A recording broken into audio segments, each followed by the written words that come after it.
A warm welcome. As promised, we return with yet another edition at Hyde Park on AdaDerana 24. Of course, tonight we thought of talking about capital markets, Sri Lanka's equities, where we stand globally and how far we can go, the challenges that the regulators have and how players in the capital market feel about what's happening in Sri Lanka. I've invited to our studios the chairman of Asia Securities Dumith Fernando, who's also a director of the Colombo Stock Exchange. Good evening and a warm welcome. Good evening and thanks for having me. Thank you. This is the second program for the new year 2020. A lot of expectations. We've been talking about how to develop the capital market, where we'll be in 2020. Are you happy with where our capital markets, the equity market, to, from currencies to bonds to everything, where we stand today? Yeah, I would say that, I look at the start of the new year and the new decade as really a new opportunity because we are in a good place, but I think we have a long way to go and there's a big opportunity in front of us in capital markets. I'll talk first about equity markets because that's what's probably mostly in the public eye.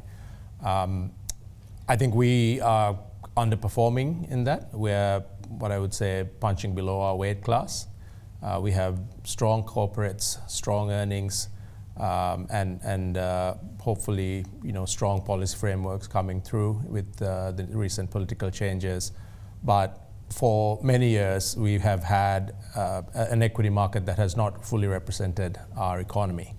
And it has also been only providing benefits to a small investor universe. So just to give you an example, at the moment, our equity capital markets in US dollar terms has a market cap of about 15 or 16 billion dollars. That is frankly tiny in the context of a lot of our regional markets, and that is also, as you know, about 20% or less than 20% of GDP. Yeah. So generally, our target should be to be close to 75 to 100% of GDP in terms of your market cap. So that implies a few things.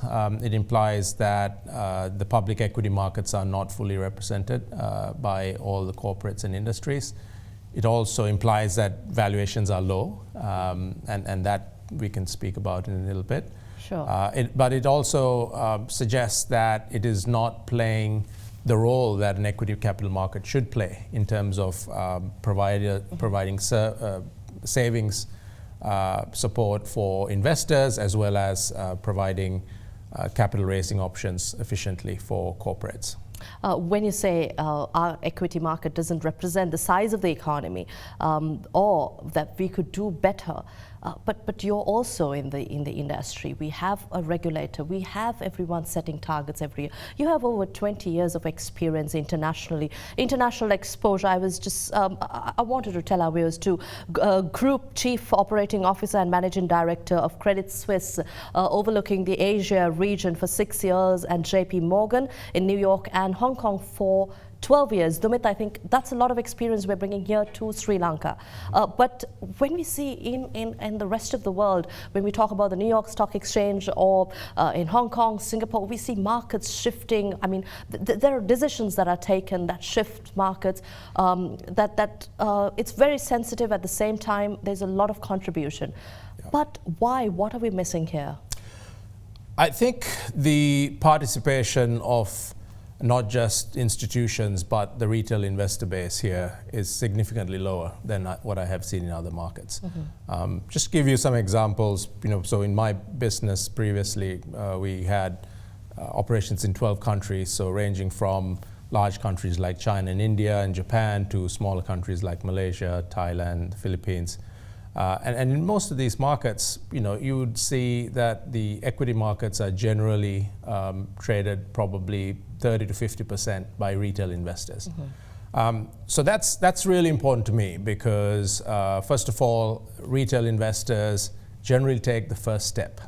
You saw that in July of this year, you saw that in October and November of this year with positive sentiments around the changes in the political leadership.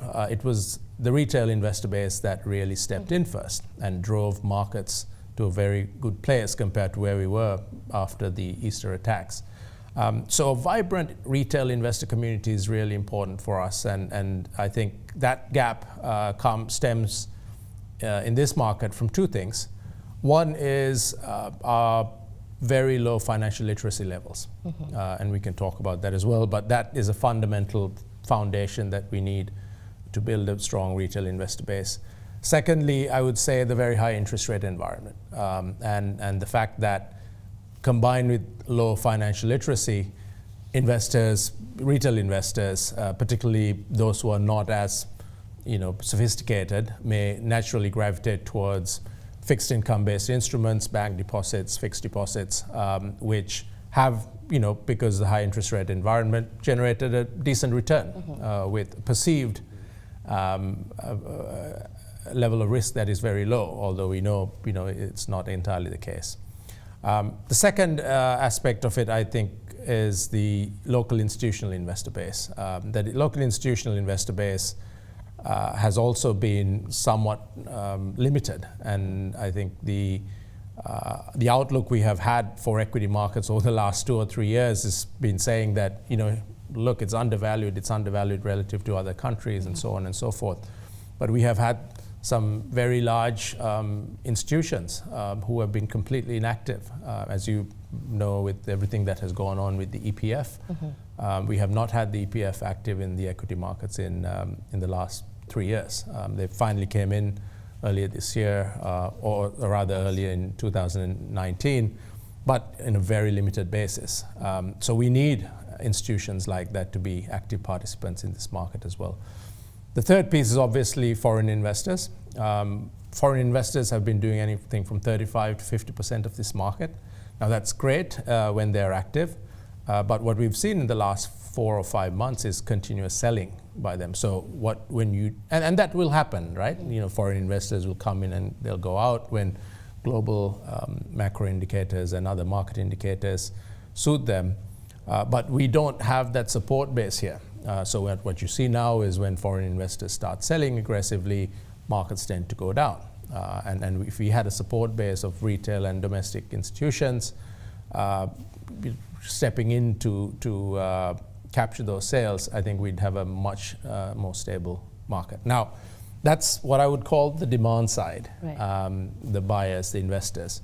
The supply side of it is actually who is listed on the stock exchange. And that's where, having only about 15% of our GDP in terms of size listed on the exchange clearly tells us that we are not representing our industry in the stock exchange. And so if you look at a lot of our exporters in apparel, to tea, and a lot of other products, they're not listed. They're still very much privately owned, family owned.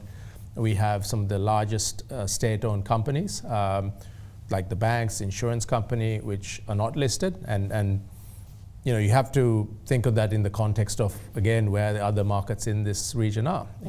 Ranging from very free market-oriented countries like Singapore to communist countries like China. They have listed their banks. That doesn't mean government gives up control. It just means that these are listed, which creates better corporate governance, better transparency, but also an ability for these companies to raise capital. You're talking about state banks to list state banks, and you're for this? Yes, clearly there are a lot of ramifications. I understand the sensitivities, and I understand why that's been such a hard decision. And there are labor-related issues, there are other political issues, but we need to start a gradual process, in my opinion, because what we need in a vibrant market is very actively trading stocks. You can go and list 1,000 small companies, but none of these will actually trade actively. If you look at our market today, the ones that trade the most are also the ones that have the largest free float liquidity, like John Keel's Holdings or Commercial Bank. So you need more large companies, not necessarily more companies being listed. And the capacity to list large companies will come from state-owned enterprises, a limited number of them, as well as some very large family and privately held companies, which, and they all have very good reasons why they haven't listed. Not many are for listing state-owned companies, which is why I stressed on the very fact, because I remember speaking to Dr. Mark Mobius when he was in Sri Lanka, and he said, be bold, invest state-owned enterprises. But is this because you have international exposure? Is that where the thinking comes from? Or do you have, what is the thinking behind this? Because when you say state-owned enterprises, that's a very sensitive issue, as you said, controversial, and we have seen a lot of issues emanating from how we manage our SOEs. So where does this come from? So let's take the state banks, for example. So about 30 years ago, the state banks had about 80% market share of bank assets. Today, they probably have about 35%. So what are the things that it'll take for them to grow and grow faster and be more competitive? There are a number of things, but one of them is the size of their capital base. Because, as you know, in the banking sector with Basel III capital requirements, new IFRS standards, and other minimum capital requirements that the regulators are bringing in to secure the financial system, which are all good things and necessary things. Banks are getting more and more cramped in terms of lending more, building their asset base, and doing more with customers. To do that, we know with the budget deficits where they have been for the last several years, it's not possible for the state to keep pumping in equity into these state-owned banks. So we need to find another source of equity, and that should really be coming from private capital. So my point there is that listing these is not just about selling them. We're not talking about the government necessarily selling a stake. We're talking about raising new capital that will go into these companies and make these companies, these state-owned companies, much more competitive in some senses. Right. Very quickly before we go in for a break, I'd also like to talk a little about the foreign selling, continued foreign selling. Although we saw a market reflecting the change of government, the sentiment among investors, we saw market going up. But of course, we did not see the same sentiment from foreign investors, continued selling. How do you look at this? Because that was very important to us also to retain our foreign investors interested in the market. Yeah. I think there is sort of good news and not so good news. I'll tell you this not so good news first. I think the frontier market asset class in equities has been probably slightly out of favor. This has come partly as a result of very good performance in equity markets in developed markets. So even though, for example, in the US, you had 2% GDP growth last year, the S&P 500 index was up almost 30%. If you look at the last 10 years history, the S&P 500 has returned an annual rate of about 13.6%. Now, that's in dollar terms, and that's very hard to beat. So the most important thing, I think, to attract foreign money is to remember that they have other options. So unlike local capital that is trapped in rupees and they have no choice but to invest in local assets, foreign money always has options. And for them, we in Sri Lanka, but also other frontier markets, have to generate higher growth and higher returns. So what has not happened in the last 10 years is that higher growth and higher returns in equity markets. So it's a little bit natural that investors get a little less optimistic about investing in these markets. Now, the more positive news is more specific to Sri Lanka. I think even though we're a little frustrated as well that the local positive sentiment has not translated into positive sentiment internationally, I think generally speaking from investors that we speak to, international investors we speak to, I think there is hope, and they're looking forward to coming back because they realize that valuations are still one of the cheapest. If you look at frontier and emerging markets, I think ourselves and Pakistan are probably the two cheapest markets at the moment. We are trading at a forward PE of about a little over 7 times. So they are willing to come in. They're waiting for 2 things. One is to make sure they understand the full ramifications of the political change that's going on. In other words, I think they might wait until there's clarity on the general election. The feedback we have got is an absolute majority in parliament will be positive for markets rather than fragmented coalitions and so on. The second issue is, I think, more clarity on how the fiscal stimulus is ultimately going to be managed and what the outlook will be beyond the first year. Right. So I think if we can address those two, and we just need to communicate that to foreign investors and let them wait to see how the political changes ultimately pan out, I feel that we are actually poised well to attract some of them again. Right. On that positive note, we'll take a short commercial break at Hyde Park. To stay with us.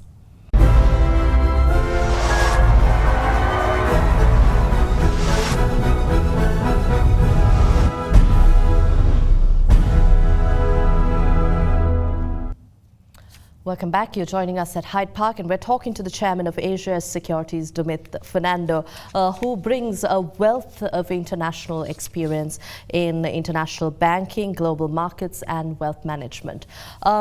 Yes, we were talking about investors taking a wait-and-see approach. I remember you giving an interview to CNBC and international media stations about investors taking a wait-and-see approach right after the horrific attacks. But is it healthy for us to continue to have investors waiting to see what's happening in Sri Lanka? Yes, that happens globally, but in Sri Lanka, it seems that everyone's waiting to see what's going on to come and invest, and it never happens. I think that's an excellent point. I think the context of the CNBC interview you talked about was very much around the Easter attacks. Right. And clearly that was a black swan event that no one expected, and we were all surprised by, and in our risk models we never priced that in. So clearly, I think in that sense I actually said the wait and see was a positive thing at that time, to say that people weren't panic selling. Right. Because typically, as you saw today with the Iran attacks, what's happened across Asian markets and our own markets is markets are down 1 to 2%. That's panic. Right? That's panic around the situation in the Gulf, that's panic around oil prices and so on and so forth. So after the Easter attacks, initially, I think investors took a wait-and-see approach without panicking to make sure they understood whether this was a one-off or this was a recurring problem. And clearly our military did an excellent job wiping out the threat as we knew it at that time, and clearly things returned back to normal. Now, the wait and see now is in fact quite irritating, as you say, but this is exactly what I think investors, and frankly not just foreign investors, the local business community is looking for. We're looking for consistency, we're looking for predictability in policy and markets. So for us, I think the opportunity now with some of the recent changes, with potentially a strong executive, a strong parliamentary majority, is to make sure that we have a policy consistency that we can depend on, and expect that we, the business community, can make investments with good predictability of the outcomes. And that goes to tax policy, industrial policy, and a whole host of other things. Those cannot change every 6 months or every year. Once again, it sometimes is so challenging when you work through frequently changing policies to ensure the outcomes that you're investing for. And that's exactly what the foreigners are looking for as well.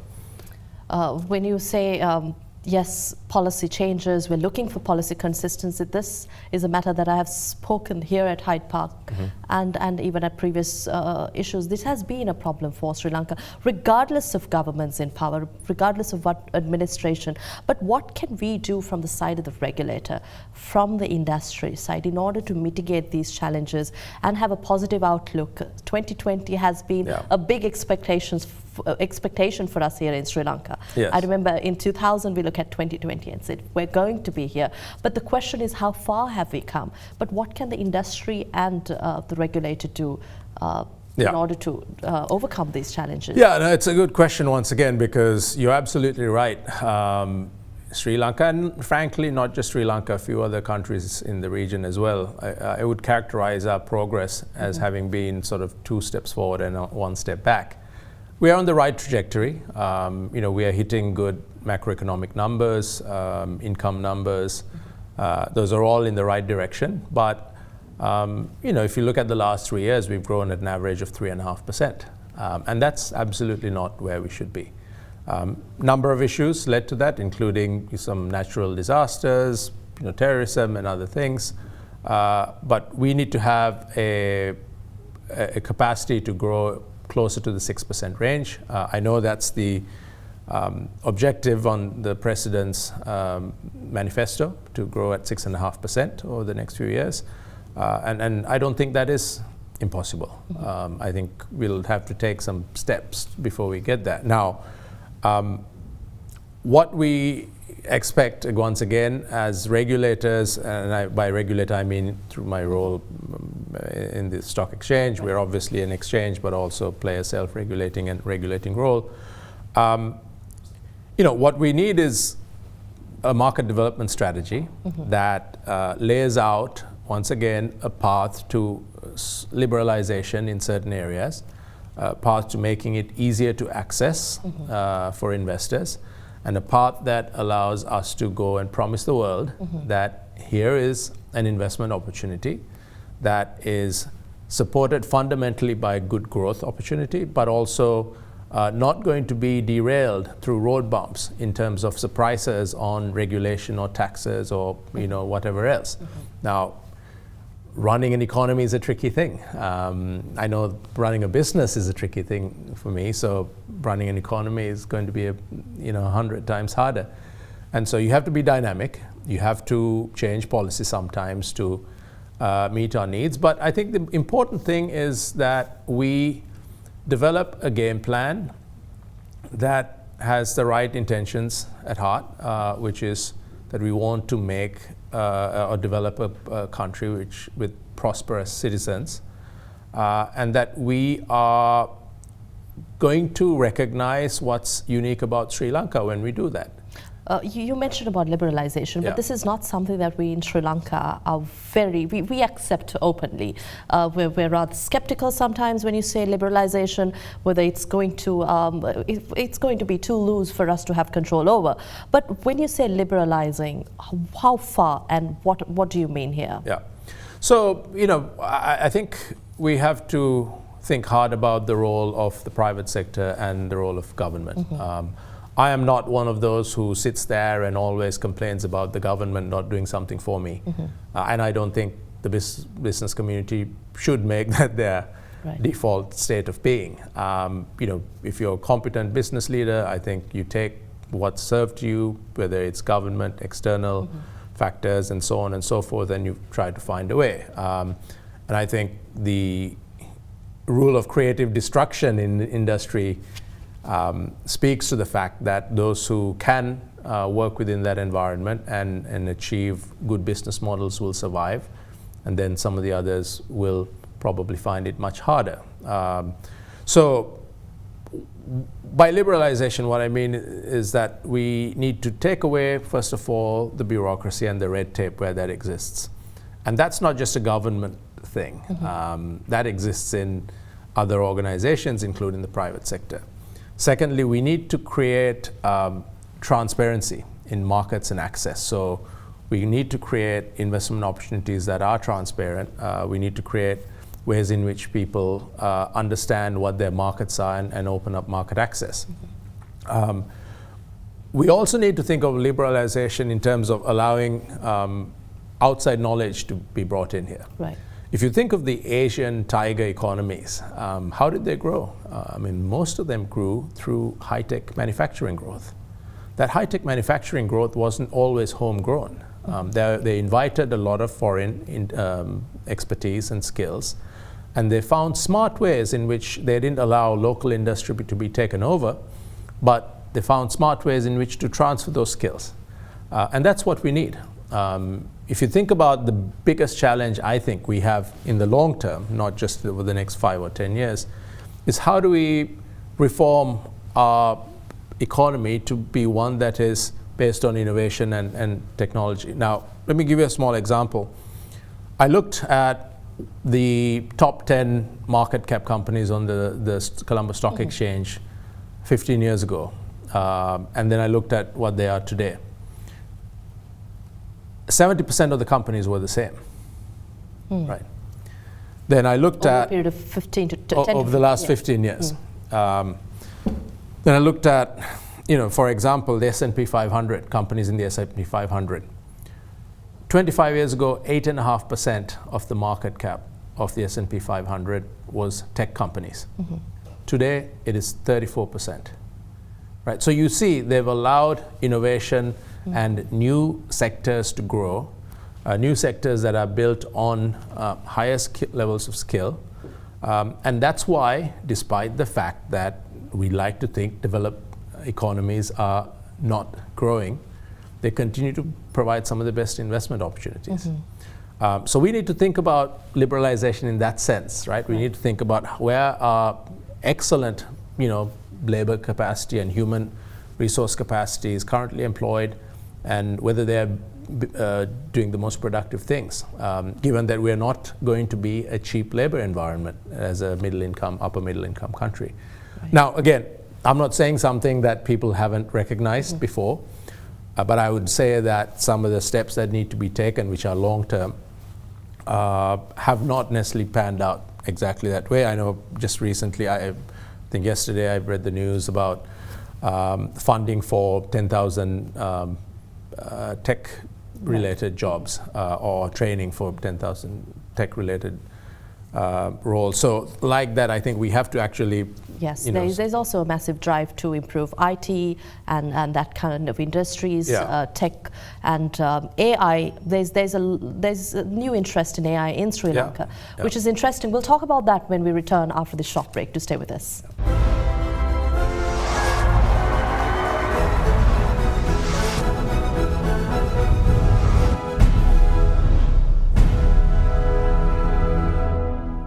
Welcome back. You're joining us at Hyde Park.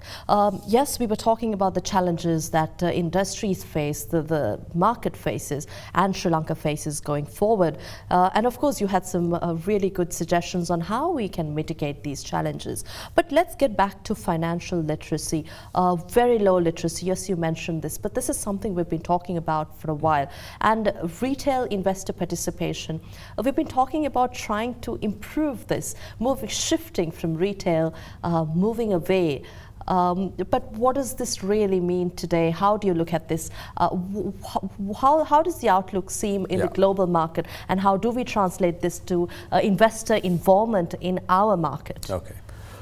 I will sort of forget the business I'm in for a moment and considering myself a Sri Lankan. I will say first, the importance of financial literacy is much more about how we support the growth of prosperity amongst our people. Now, to me, prosperity growth is two things. One is growing income, which is where most of government and other efforts are. The second is growing savings and wealth. So you go, you make your money because you get good jobs in a good economy. But what you do with that money and how you grow it is as important in securing your financial future. We think we have strong financial involvement and participation because something to the tune of 85% or more of people households have a bank account or a financial account. But less than 30% of people have any kind of personal credit. Much smaller percentage will have even a more sophisticated credit product like a credit card. Much fewer people will have an investment product outside a savings deposit. And that's not a way to make our population wealthier. And I think it's really important for us to think about financial literacy, not in terms of how it'll help capital markets alone, but how it'll help the person on the street in Colombo or out in the rural farming communities. So to us, financial literacy really starts with personal financial management well before you start getting into investment products and so on. But the challenge has been that unlike many other countries, you don't get a formal education in this unless, say, you're studying commerce at A levels. Countries like, even poorer countries like Bangladesh have formalized financial literacy in their curriculum. Countries like Thailand have done this. So it is critically important for us to develop better knowledge of how you plan for your future, how you secure your future through what kinds of products and what suits your needs at different stages of your life. Because what you can do, the risk you can take as a 28-year-old is very different from what you can do as a 55-year-old. You need to remember, that our retirement age is around 55. Our life expectancy keeps going up. It's close to 80 now. So what that tells you is for 25 years, you're going to have to live without necessarily a primary income. Yes, of course, you can go do contract work and do other things. But the crux of the matter is that you need to have saved up a nest egg by the time you're 55 and then invest it smartly. So that it'll last that 20, 30 years. Exactly. So you take away external dependencies and you can be self-sufficient. To me, if everyone is doing that, we've reached a very good place in our country and our economy. And so that is why I think financial literacy is very important. We've done many studies and we've actually done some of our own surveys and found out that in terms of holding back from investing, the most important challenge even with educated people is the lack of knowledge on what they can and should be doing with their finances. So when you say, do we start at schools? Do we start with the curriculum improving this? Or should government look at other ways to inculcate financial literacy, to improve literacy in financials in Sri Lanka? Once again, I'm going to say this again. I'm not one of those who believes that every bit of responsibility on this lies only with the government. Of course, the education department and other government agencies can in fact play an important role in this. But I think there's an important role that a responsible private financial sector can take here as well. So I think we should be investing. Ultimately, for the financial sector, what are you actually doing if you invest in financial literacy? You're investing in growing your client base. Right? You're investing in your client base so that they will buy more product from you, invest smarter, and potentially turns that into a win-win, where the customer is making a better return, and as a financial service provider, you're making a better return. So we need to change that mindset that growing financial literacy is just a government responsibility. And I can't, off the top of my head, think of any strong financial literacy program that has been championed and invested in by the private sector. And I think it's time that we all gather together and push that. Let's move on to talk about the global economy and the market outlook 2020 and beyond. What are your thoughts? How can we help our economy maybe benefit from this, have a trickle-down effect also? Look, I think the good news, so a few months ago, there was a lot of talk about US recession. The indicators that we see now in terms of industrial production and purchasing manager indices, as well as labor statistics in the US, points to the fact that that recession is probably overblown, or the fear of it is overblown. So we are actually predicting that the US will grow at a positive, call it around 2%. We do feel that Europe is also showing some signs of health. So the three big parts that impact the global economy these days is the EU, US, and China. China is also, bottoming out, I think, in terms of its challenges. Credit growth is actually, in double-digit levels, and we do see that they had an impact from the trade wars of last year. Our sense is the trade wars will actually reach some kind of positive conclusion. Now, how does this all affect us? Clearly, for our export markets, the US being the biggest one, it's very important that there is a robust, growth rate there. particularly because, particularly in the apparel sector, consumer spending obviously plays a big role, but also we have other products that, go into the US and Europe.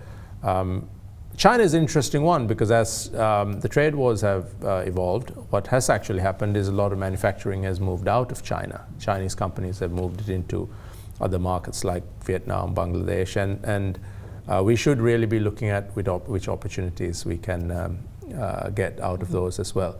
But generally speaking, we think it's going to be a pretty decent global growth environment. No cause for alarm. Now, having said that, as of 2 or 3 days ago, the tensions in the Gulf with the US attack on Iran and the retaliation this morning, clearly, if that disrupts oil markets, that's a huge impact for us, right? So, right. On that note, we'll take a short commercial break and be back to speak more.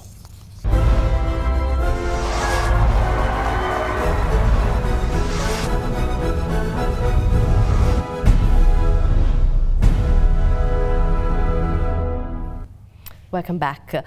We were talking about financial literacy, how to improve investor confidence and attract investors in the market. But also, you did mention about having companies list on the Colombo Stock Exchange. But a challenge that we saw in the past was also that some of these companies, they would list, but they were highly or way too valued.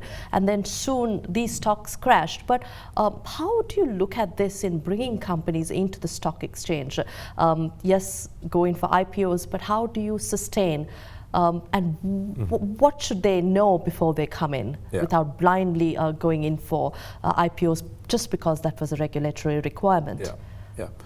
Look, I mean, listing a company is more than just raising capital. It's about creating a governance process that is in line with the listed company governance. That will strengthen companies. It is about creating transparency, which will, ultimately drive performance. It is about the ability to create a currency that you can motivate your employees with through ESOP programs and so on and so forth. It is also about professionalizing management, particularly for the large number of family-owned businesses that we have today. Now, these are all benefits of being listed. So it's not just about raising money in the public market. Of course, there are challenges with being listed. You have some requirements and so on and so forth. But for the right companies, the benefits will far outweigh the challenges. Now, what should you think about? You should think about whether you are committed to running a company that will, live within the expectations and regulations of listed companies. Second, you need to think about whether you have a sustainable business model. You cannot bring companies to IPO off one good year. You have to take a sustainable business model, and that's what underwriters, investment banks who act as promoters of these companies really need to think about. You need to think about the quality of the management teams, the business models, and the outlook for the market that these companies are operating in. And also, I think it creates, particularly for new economy companies, and we have a few e-commerce companies, for example, who are speaking to us now about going public, which delights me to no end. Right. Because these are exactly the types of companies that we need to show success stories of. We have plenty of potential to create these companies. The markets may be a little smaller than big neighbors like India or Indonesia, but these are good business models where there's sustainable earnings, and it's an opportunity for early stage investors to exit as well. And then ultimately, if there are good companies, it's also a great opportunity for the masses to ride that wave and ride those earnings. So I think it's there's more education that needs to happen in some cases in terms of the benefits of listed companies, but at the end of the day, what we're seeing now is more, even some very long-term family businesses are getting to that stage where the patriarch or matriarch of the business wants to move on. They don't necessarily have a next generation that they want to hand over their businesses to, and they do see listing as a good option to maintain the continuity of that business, because that will professionalize management and allow these companies to thrive. So, we have a positive outlook for the economy in general. We have a positive outlook for a number of industries underneath that economy. We would love to see more of these companies considering the IPO option. I'd like to go back to international foreign investors. Yeah. We talk about financial tools, making available tools that these foreign investors will be interested in order to attract them. You have a wealth of knowledge and experience in international financial markets. What do we do here in Sri Lanka? What would you tell our companies, large companies, to even if our state-owned enterprises are to invest, how do we target foreign investors? Because this is something we need in order to grow as an economy. Yeah. Well, I'll just say one thing, which is good stories sell themselves. If you have good companies with good earnings potential and good growth stories, the investors will come after you. You don't really have to go after the investor. Now, having said that, there's a role for every one of us to play. I think the stock exchange takes its role very seriously in promoting the market and the investment opportunities. There's a group of our members, stockbrokers, who actively market opportunities internationally. The government and policymakers have been very helpful in joining some of these promotional road shows that we do internationally. So we've got to keep the communication going. But at the same time, we have to continue to be out there. In difficult times, so soon after the Easter attacks, we had scheduled a stock exchange roadshow in Singapore in May. And a lot of people told us, no, you shouldn't go because it's a bad story now with the attacks, and the stock exchange and the SEC jointly made the decision, no, we will go ahead. We will not be absent in this time. We will go ahead and talk about the positive story that will happen beyond these attacks.